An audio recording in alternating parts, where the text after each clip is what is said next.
Hello guys, welcome to Jitendra Arya classes economics बस series, जिसमें आप फर्स्ट यूनिट जो है स्टडी कर रहे हैं और उसका जो सेकंड लेसन है उसका सेकंड पार्ट देख रहे हैं हम। तो हम सीधा पॉइंट पर आते हैं बेटा। आपका फर्स्ट है इसमें डोमेस्टिक टेरिटरी या इकोनॉमिक टेरिटरी। ये क्या होती है बेटा? तो सबसे पहले क्या कहते हैं इसके अंदर, political frontiers of a country. ये क्या होता है बेटा? जैसे पूरे वर्ल्ड के मैप में इंडिया कहीं पर एग्जिस्ट करता है तो इसे हम क्या कहेंगे, नॉर्मल जो लेमैन की लैंग्वेज होती है उससे उसमें इसे कहेंगे हम पॉलिटिकल फ्रंटियर्स। अब पॉलिटिकल फ्रंटियर्स के बाद बेटा सेकंड पॉइंट आपका इसमें क्या है, टेरिटोरियल वाटर, यानी कि पानी की सीमाएं, यानी कि जो वाटर से रिलेटेड भी आपके बॉर्डर्स होते हैं उसे हम कहते हैं वाटर टेरिटरी। अब आपका बेटा इसके बाद जो है वाटर्स के अंदर ही फिशिंग वेसल्स होते हैं, ऑयल नेचुरल गैस रिग्स होते हैं। बेसिकली इसे क्या कहते हैं, आपका तेल के कुएं, जहां से तेल को निकाला जाता है वहां आपका प्लांट होता है, सेटअप होता है, इक्विपमेंट होते हैं। तो इसे क्या कहते हैं बेटा, ऑयल रिग्स और फिशिंग वेसल्स भी यहाँ पर हो सकते हैं। थर्ड पॉइंट बेटा क्या होता है आपका, military establishment, military establishment and embassies abroad, यानी कि दूसरी कंट्री में, जैसे श्रीलंका में आपका मिलिट्री एम्बेसी और आपका इंडियन एम्बेसी। तो ये आपकी दो चीजें श्रीलंका के अंदर हैं, तो ये भी डोमेस्टिक टेरिटरी में इंक्लूड होगा बेटा, ये भी डोमेस्टिक टेरिटरी में इंक्लूड होगा।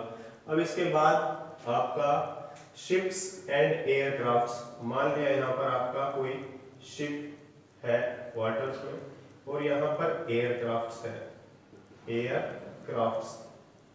तो बेटा owned and operated by normal residents, यानी कि नॉर्मल रेजिडेंट्स के थ्रू ये ऑपरेटेड होने चाहिए या ओन होने चाहिए, गवर्नमेंट के भी हो सकते हैं। तो ये भी हमारा डोमेस्टिक टेरिटरी के अंदर इंक्लूड होगा। अब हम बेटा स्टडी करते हैं कि डोमेस्टिक टेरिटरी में क्या चीज इंक्लूड नहीं होगी। तो आपका ये जो है श्रीलंका का जो मिलिट्री बेस है, जैसे इंडिया का यहाँ पर है, श्रीलंका का या किसी और कंट्री का इंडिया में हो सकता है, तो ये इंक्लूड नहीं होगा डोमेस्टिक टेरिटरी के अंदर। और ये श्रीलंकन एम्बेसी है, ये भी इंक्लूड नहीं होगी। इसी तरीके से आपका WHO है, उसका ऑफिस है, तो वो भी क्या होगा आपका यहां पर इंक्लूड नहीं होगा डोमेस्टिक टेरिटरी में। तो बेटा जिस पे ये कट का साइन है ये आपके डोमेस्टिक टेरिटरी में इंक्लूड नहीं होंगे, और जो बाकी ये है आपका सर्कल, ये आपके किसमें इंक्लूड होंगे, डोमेस्टिक टेरिटरी में। तो ये कॉन्सेप्ट तो बेटा आपको क्लियर हो गया। हम चलते हैं सेकंड पॉइंट पे, नॉर्मल रेजिडेंट पे। तो a resident, weather a person, एक पर्सन भी रेजिडेंट हो सकता है, एक इंस्टीट्यूशन भी रेजिडेंट हो सकता है, और उसका सेंटर ऑफ इकोनॉमिक इंटरेस्ट किसमें होना चाहिए, इकोनॉमिक टेरिटरी या डोमेस्टिक टेरिटरी के अंदर। और वो क्या है, वहां पर ऑर्डिनरीली रहना चाहिए, यानी कि 1 ईयर से ज्यादा वो वहां पर रेजिडेंस उसका होना चाहिए। तो इस तरीके से हमारा, अब हम इसमें देखते हैं कुछ कि किसको हम नॉर्मल रेजिडेंट कहेंगे, किसको नहीं कहेंगे। तो बेटा एक चीज इसमें और है, सेंटर ऑफ इकोनॉमिक इंटरेस्ट का मतलब क्या होता है बेटा आपका, कि जहां पर आदमी रहता है, खाता है, कमाता है, या जिसकी फैमिली वहां पर रहती है, उसको हम कहते हैं। अब आपका इंडिया में क्या है, आपका देखें कि टाटा है, महिंद्रा है, ये आपके इंस्टीट्यूशंस हैं, राम है, सोनू है, सचिन तेंदुलकर है, ये यहाँ के नॉर्मल पीपल हैं। और आपका जयसूर्या, मॉर्गन जयसूर्या जी श्रीलंका से आए हुए हैं, मॉर्गन जी इंग्लैंड से क्रिकेट खेलने के लिए आए, और ये हमारे रोहित शर्मा जी हैं। और इंग्लैंड में विराट कोहली है, डेविड है, और स्टॉक्स है और रूट्स है। तो अब इसमें हमें पता लगाना कौन हमारा नॉर्मल रेजिडेंट है और कौन नहीं है। तो बेटा टाटा नॉर्मल रेजिडेंट है, महिंद्रा नॉर्मल रेजिडेंट है, क्योंकि इसका इकोनॉमिक इंटरेस्ट भी इंडिया में है और यहीं पर ये कंपनियां हैं। राम, सोनू, सचिन तेंदुलकर, सेम चीज इनके साथ भी वो ही होती है आपकी। अब हम थोड़ा सा आगे चलते हैं, आपका जयसूर्या। बेटा जयसूर्या का जो इकोनॉमिक इंटरेस्ट है वो कहाँ पर है? श्रीलंका में, क्योंकि वो वहीं का घूमने के लिए आया, कुछ टाइम के लिए घूम के, लेकिन उसका मन कहाँ पे लगता है, यानी बेसिकली इसमें क्या है, हम इकोनॉमिक सेंस का यूज तो नहीं कर रहे, जहां पर किसी का मन लगता है। तो जयसूर्या आपका क्या है, वो नॉर्मल रेजिडेंट नहीं है। रोहित शर्मा है, तो ये भी आपका नॉर्मल रेजिडेंट है। मॉर्गन क्या आए हैं, इंग्लैंड से क्रिकेट खेलने के लिए आए हैं, लेकिन फिर भी उनका इकोनॉमिक इंटरेस्ट यानी कि जो अर्निंग आती है या रेजिडेंस है वो वहीं पर है, तो इसलिए मॉर्गन भी क्या करेंगे, आपका इंडिया के नॉर्मल रेजिडेंट नहीं है। अब इंग्लैंड में विराट कोहली हैं, विराट कोहली क्या कर रहे हैं, वहां पर क्रिकेट खेलने के लिए गए हैं, लेकिन वो भी क्या है, नॉर्मल रेजिडेंट है। कहां के, आपके इंडिया के। और ये डेविड वहीं के नॉर्मल पीपल है, ये नॉर्मल रेजिडेंट नहीं है, स्टोक्स भी नहीं है और ये भी नहीं है। हाँ, ये इंग्लैंड के नॉर्मल रेजिडेंट है लेकिन इंडिया के नहीं है। अब इसके बाद बेटा हम चलते हैं not included under normal resident, यानी कि किनको नॉर्मल रेजिडेंट नहीं कहा जाता है। फॉरेन विजिटर, फॉरेन कंट्री से कोई घूमने के लिए आया तो उसको हम नॉर्मल रेजिडेंट नहीं कह सकते। कोई फॉरेन स्टाफ है, एम्बेसी में काम करता है, तो बेटा उसको भी हम क्या है, आपका नॉर्मल रेजिडेंट नहीं कहेंगे। और इंटरनेशनल ऑर्गेनाइजेशन, यूएनओ, डब्ल्यूएचओ, हम स्टाफ की बात नहीं कर रहे, ऑर्गेनाइजेशन की बात कर रहे हैं, तो ऑर्गेनाइजेशन के तौर पर ये भी नॉर्मल रेजिडेंट नहीं है। एम्प्लॉइज ऑफ इंटरनेशनल ऑर्गेनाइजेशंस, जो एम्प्लॉइज काम करते हैं इन इंटरनेशनल ऑर्गेनाइजेशंस में, उसको भी हम क्या है, आपका नॉर्मल रेजिडेंट नहीं कहेंगे। अब cruise of foreign ships, foreign ship में, एयरक्राफ्ट्स में फॉरेनर काम करते हैं, कैप्टन्स होते हैं, स्टाफ होता है वहां का, तो वो भी नॉर्मल रेजिडेंट आपका नहीं होगा इंडिया का। हाँ, बॉर्डर वर्कर्स में थोड़ा कंफ्यूजन रहती है, जैसे नेपाल है, तो नेपाल के पीपल्स क्या करते हैं, लगभग 14 आवर्स इंडिया में काम करते हैं और 10 आवर्स वापस काम करने के बाद अपने वहां पर चले जाते हैं, तो इन्हें क्या है आपका, इन्हें भी हम नॉर्मल रेजिडेंट नहीं कहेंगे इंडिया का। तो बेटा आप इसे जो है आप नोट डाउन कर लीजिए। नाउ बेटा पॉइंट 3, सिटीजनशिप एंड रेजिडेंटशिप। तो इसमें क्या होता है, आप इसका लीगल एंगल से देखते हैं, इसको इकोनॉमिक एंगल से देखते हैं। लीगलिटी का मतलब क्या होता है बेटा, कि बॉर्न इन इंडिया, यानी कि अगर कोई इंडियन बॉर्न हुआ है तो उसे इंडियन सिटीजनशिप अपने आप मिल जाएगी।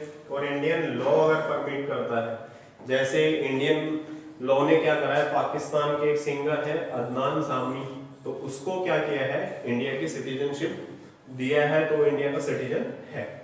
अब इकोनॉमिक में हम पहले ही पढ़ चुके हैं, ऑर्डिनरीली रिसाइड्स इन इंडिया, जो इंडिया के अंदर 1 साल से ज्यादा से रह रहा है और सेंटर ऑफ इकोनॉमिक इंटरेस्ट भी उसका इंडिया में है, तो इसको हम क्या कहते हैं, रेजिडेंशियल। तो अगर हम इसमें देखें, एक एग्जांपल लेते हैं बेटा, इसके अंदर एक श्रीलंकन है, श्रीलंकन क्या कर रहा है, इंडिया के अंदर 1 साल से ज्यादा टाइम से रह रहा है, तो हम उसे क्या कहेंगे बेटा, तो वो हमारी कंट्री का नॉर्मल रेजिडेंट कहलाएगा, सिटीजन नहीं कहलाएगा, क्योंकि वो ये 2 कंडीशंस को सेटिस्फाई नहीं कर रहा है। अब एक एग्जांपल और लेते हैं, सबसे बेस्ट एग्जांपल अक्षय कुमार। ये क्या है, इसको इंडिया और कनाडा दोनों जगह की सिटीजनशिप है, यानी कि ये ड्यूअल सिटीजन है आपका। तो इससे एक बात समझ आई कि कोई भी पर्सन जो है, सिटीजन तो एक से ज्यादा कंट्री का हो सकता है, लेकिन रेजिडेंट वो एक ही कंट्री का कहलाएगा। अब बेटा हमारे पास पॉइंट 4 है, जिसमें हम कैपिटल स्टॉक को पढ़ रहे हैं। वैसे हमारे इसमें मेन जो टॉपिक है वो डेप्रिसिएशन, लेकिन उससे पहले हमें ये समझना पड़ेगा कैपिटल स्टॉक क्या होता है बेटा, fixed asset and unsold stock. तो जब भी कैपिटल स्टॉक में चेंज आएगा तो उसे हम क्या कहते हैं, इन्वेस्टमेंट या कैपिटल फॉर्मेशन। तो एडिशन टू कैपिटल स्टॉक, इसमें साफ लिखा हुआ है कि अगर इनमें कुछ भी इंक्रीज होता है तो उसे हम क्या कहते हैं, इन्वेस्टमेंट कहते हैं। अब इसके एग्जांपल क्या है, construction of building and change in stock, यानी कि अगर बिल्डिंग में कंस्ट्रक्शन होगी तो फिक्स्ड एसेट इंक्रीज हो जाएगी। अनसोल्ड स्टॉक है, अगर चेंज हो रहा है स्टॉक के अंदर तो वो भी इंक्रीज हो सकता है।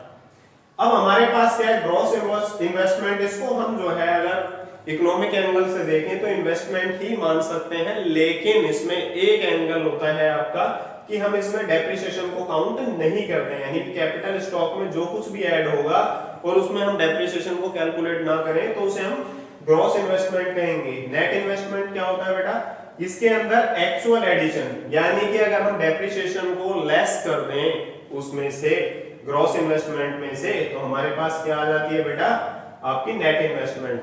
अब हम डेप्रिसिएशन का एक एग्जांपल लेके चलते हैं। डेप्रिसिएशन में क्या है बेटा, डेप्रिसिएशन के और भी नाम होते हैं, consumption of fixed capital and replacement of fixed capital. तो इसमें हमारा जो है ग्रॉस वैल्यू और नेट वैल्यू, ये दो वैल्यूज कंसीडर की जाती हैं। मान लिया आपने एक बाइक 70,000 की परचेज कर रखी है और 50,000 में आप उसको 1 ईयर के बाद क्या करते हो, सोल्ड करते हो या सेल करने की कोशिश करते हो, और वो सेल हो जाती है उसके जो है आपका। तो अब इन दोनों का जो डिफरेंस है बेटा, वो जो 20,000 रेट उसका कम हुआ है, वो किस वजह से हुआ है, उसके रीजन तो अभी हम यहाँ जानेंगे, लेकिन उसे हम डेप्रिसिएशन कहेंगे। तो अब डेप्रिसिएशन और आपका कैपिटल लॉस पे आते हैं बेटा। तो डेप्रिसिएशन क्या होगा आपका, fall in value of fixed asset, यानी कि फिक्स्ड एसेट की वैल्यू में जब भी कोई फॉल होगा, तो रीजन बेटा वो जो हम यहाँ बात कर रहे थे वो ये रीजन थे, नॉर्मल वियर टियर, थोड़ा बहुत टूट फूट होती है, कोई हल्का फुल्का एक्सीडेंट भी हो सकता है, और भी कई चीजें हो सकती हैं। पैसेज ऑफ टाइम हो सकता है एक साल की वजह से भी उसके रेट क्या हो गए हो, डाउन हो गए हो। और फोरसीन ऑब्सलिसेंस, तो आपका इसे क्या कहते हैं कि जो आउट ऑफ फैशन हो जाए, क्या पता बाइक भी आउट ऑफ फैशन हो गई हो, मुझे पसंद ना हो, दूसरा कोई मॉडल लेना हो बढ़िया, तो ये चीजें आपकी डेप्रिसिएशन में इंक्लूड होती हैं, इसी की वजह से रेट गिरता है। अब इसमें क्या होता है, इसका प्रोविजन बनाया जा सकता है, और ये क्या होता है आपका प्रोडक्शन प्रोसेस को हैम्पर नहीं करता है। अब हमारे पास क्या है, जो कैपिटल लॉस होता है बेटा, ये क्या होता है, ये इससे मिलता है, इसके जैसा ही होता है, लेकिन इसमें क्या होता है आपका रीजन अलग हो जाते हैं, थेफ्ट, नेचुरल कैलामिटीज और फायर, यानी कि जिसपे हमारा कंट्रोल नहीं होता उसकी वजह से प्रॉब्लम होती है, तो उसे हम क्या कहते हैं, कैपिटल लॉस। अब इसमें क्या है, नो प्रोविजन इज मेड, इसका कोई प्रोविजन ही नहीं बना सकते, जब जिसका पता ही नहीं है हमें, तो उसमें क्या प्रोविजन बनाएंगे। हैम्पर प्रोडक्शन प्रोसेस, ये हमारी प्रोडक्शन प्रोसेस को भी क्या करती है, हैम्पर जो है करती है, यानी कि इससे हमारी प्रोडक्शन प्रोसेस पे असर पड़ता है। अब हमारा लास्ट टॉपिक नहीं है ये बेटा, फिफ्थ टॉपिक है एनआईटी, जो है इसके अंदर क्या है, आईटी माइनस में सब्सिडी। तो इसमें क्या दे रखा है बेटा आपका, एनआईटी नेट इनडायरेक्ट टैक्स, और ये इनडायरेक्ट टैक्स, और ये आपका क्या है, सब्सिडी। तो आपके पास जो इनडायरेक्ट टैक्स है वो 100 रुपीज है, और सब्सिडी कितनी है बेटा, 20 रुपीज, यानी कि जो गवर्नमेंट आप पे टैक्स लगाती है वो ये है, और जो गवर्नमेंट आपको हेल्प करती है वो ये है। दोनों का डिफरेंस कितना आ गया बेटा, 80, यानी कि सरकार के पास जो टोटल पैसा जाता है वो 80 रुपीज जाता है। अब टैक्स दो टाइप का होता है, इनडायरेक्ट टैक्स और डायरेक्ट टैक्स। तो इनडायरेक्ट टैक्स क्या होता है, लिवाइड ऑन प्रोड्यूसर, प्रोड्यूसर पे लगाया जाता है और कंज्यूमर से वो रिकवर कर लेते हैं, यानी कि लगाया टैक्स किस पे, प्रोड्यूसर पर, और पे किसने किया, कंज्यूमर ने। ठीक है, जैसे पार्ले जी का पैकेट था 4 रुपए का बना था, उसमें 1 रुपए का गवर्नमेंट टैक्स लगा दिया, तो प्रोड्यूसर ने तो दिया नहीं, वो कस्टमर से जो है आपका क्या ले लिया, 5 रुपए, और उसकी पेमेंट किसने की, टैक्स की, कंज्यूमर ने। और it is levied on goods and services, ये गुड्स एंड सर्विसेज पे लगाया जाता है, इसीलिए इस टैक्स का नाम भी क्या है, जीएसटी। अब direct tax, it is paid directly by person concern, ये जिस पर्सन को पे करना होता है या जिसके ऊपर लगाया जाता है वही पे करता है। इट लिवाइड ऑन इनकम, ये हमेशा इनकम पर लगाया जाता है, जैसे इनकम टैक्स हो गया, वेल्थ टैक्स हो गया, तो ये दो टाइप के टैक्स हैं। अब आपका सब्सिडी पर चलते हैं बेटा। सब्सिडी क्या होती है, or economic help by government, government help करती है किसको, फर्म्स को, हाउस होल्ड्स को। फर्म्स को क्या है, एलपीजी की सब्सिडी के तौर पर, और जो आपका फर्म्स को, सॉरी आपका हाउस होल्ड्स को जो है एलपीजी सब्सिडी के तौर पर, और फर्म्स को क्या है, स्मॉल एंड मीडियम स्केल जो एंटरप्राइजेस होती हैं उसके लिए जो सब्सिडी देती है एक्सपोर्ट में, रॉ मटेरियल में, उसको कहा जाता है। अब एनआईटी बेटा क्या होता है, इसको अब फाइनली देखते हैं। फैक्टर कॉस्ट, यानी कि जितने का कोई सामान बना है, मान लिया 100 रुपए का आपका बना है, अगर उसमें जो है सरकार ने जो टैक्स लगाया है वो 20 रुपीज का टैक्स लगाया है, और मार्केट प्राइस कितनी होगी उसकी, 120। तो बेटा इसको नोट कर लीजिए। नाउ बेटा पॉइंट 6, इसमें हम पढ़ेंगे नफिया, यानी कि NFIA, इसको शॉर्ट फॉर्म में बेटा फीफा माइनस में फीटा। तो अब इन दोनों को हम पढ़ेंगे, net factor income from abroad. तो इसमें क्या है आपका कि मान लिया जाए जो नफिया है, सबसे पहले हमें फीफा यानी कि जो हमारे रेजिडेंट्स हैं वो बाहर से जो अर्निंग करके लाते हैं 1000 करोड़ों में होता है, तो 1000 करोड़ रुपीस अर्न करते हैं। और यहाँ से जो अपनी कंट्री के अंदर जो पीपल्स ले जाते हैं वो आपका 900 करोड़ रुपीस ले जाते हैं। तो बच के कितना आया बेटा 100, यानी कि ये net factor income from abroad हो गई इंडिया की। अब हम आगे पढ़ते हैं फीफा और फीटा क्या होता है। Factor income from abroad is the income earned by normal residents from rest of the world, यानी कि बाहर की कंट्री से जो हमारे नॉर्मल रेजिडेंट्स अर्न करके लाते हैं, चाहे वो वेजेस की फॉर्म में, चाहे सैलरी की फॉर्म में, चाहे रेंट की फॉर्म में, चाहे इंटरेस्ट की फॉर्म में, चाहे डिविडेंड की फॉर्म में, चाहे रिटेन्ड अर्निंग की फॉर्म में। तो बेटा अब फैक्टर इनकम टू अब्रॉड, हमारे यहां से भी कई लोग पैसे कमा के ले जाते हैं, तो उसको हम क्या कहते हैं फीटा। तो is the factor income paid to normal residents of other countries for their factor services, जो हम उनके काम के लिए उनको पैसे देते हैं विद इन इकोनॉमिक टेरिटरी, यानी कि अपनी इकोनॉमिक टेरिटरी में। तो अब आपका एनएफआईए बेटा क्या होता है। एनएफआईए तीन चीजों से बेसिकली मिलकर बनता है, नेट कंपेंसेशन ऑफ एम्प्लॉइज, यानी कि दोनों का डिफरेंस, बाहर से जो इंडियंस अर्न करके लाते हैं, यहाँ से जो फॉरेनर्स अर्न करके ले जाते हैं, उनका जो डिफरेंस होता है। इसी टाइप से net income from property and entrepreneurship, इसमें भी बेटा दोनों जगह का नॉर्मल रेजिडेंट्स का डिफरेंट होगा। फिर इधर क्या है नेट रिटेन्ड अर्निंग, तो नेट रिटेन्ड अर्निंग ये बेटा कंपनी से रिलेटेड होता है। तो सबसे पहले रिटेन्ड अर्निंग पता होनी चाहिए। Part of profit which is, यानी कि प्रॉफिट का एक ऐसा पार्ट जो कंपनी रिजर्व की फॉर्म में रखती है, लेकिन कॉर्पोरेट टैक्स और डिविडेंड पे करने के बाद, यानी कि दोनों चीज पे कर देती है, उसके बाद उसमें से रिजर्व बनाती है प्रॉफिट में से।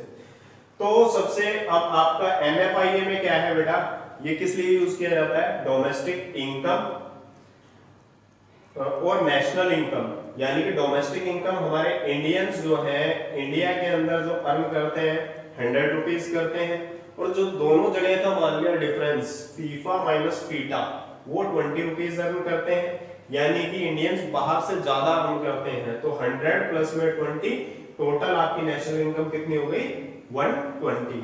अब हम डोमेस्टिक और नेशनल इनकम, ये लास्ट टॉपिक है आपका। तो it includes goods and services produced by all units located with in the domestic territory, जिसमें रेजिडेंट और नॉन रेजिडेंट बेटा दोनों आ जाते हैं, यानी कि हमारी डोमेस्टिक टेरिटरी के अंदर कोई भी रेजिडेंट या नॉन रेजिडेंट जो होते हैं, वो जितना भी गुड्स और सर्विसेज प्रोड्यूस करते हैं, जितनी भी यूनिट, उसे हम क्या कहते हैं आपका डोमेस्टिक इनकम में इंक्लूड करते हैं। और नेशनल इनकम क्या होता है, सेम बेटा goods and services produced by all units in entire world, ये डोमेस्टिक टेरिटरी थी, इसमें एंटायर वर्ल्ड। तो नॉर्मल रेजिडेंट्स ऑफ इंडिया, यानी कि इसमें क्या है, चाहे वो इंडिया में रहते हो चाहे बाहर की कंट्री में रहते हो, अगर नॉर्मल रेजिडेंट है वो इंडिया के, तो उनकी सारी इनकम इसमें इंक्लूड होगी। तो बेटा अब आपका जो है पढ़ाई का एनवायरनमेंट बनता चला जा रहा है, जैसे जैसे आपका जो है वीडियो आगे चलते जा रहे हैं, आपको चैप्टर भी समझ आते जा रहे होंगे, इस तरीके से आपका धीरे धीरे कोर्स खत्म होता चला जा रहा होगा। मैं होप करता हूँ आपको मेरे वीडियोस बहुत अच्छे लग रहे होंगे। अगर अच्छे लग रहे हो तो आप इसको लाइक कीजिए, शेयर कीजिए, चैनल को सब्सक्राइब कीजिए और अपने प्रीशियस कमेंट जरूर